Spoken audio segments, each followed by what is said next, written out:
5 нерсе тууралуу суралмайынча кадам шилтей албайт. Ошол 5 нерсенин сап башында өмүр турат. Экинчиси аншабабихи фи мафна. Жаштыгыңды эмнеге каржадың деген суроо берет.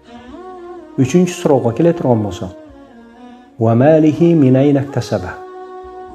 Малыңды каерден жыйнадың?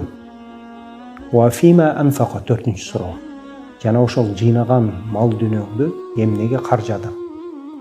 Акыркы бешинчи суроо болсо, мада алима фима алима. Алган илимиңе кандайча амал кылгандыгы тууралуу инсан Роббисинин алдында ушул суроого жооп бермейинче кадам шилтей албайт деп пайгамбарыбыз саллаллаху алейхи ва саллям ушундай деп өткөрдү.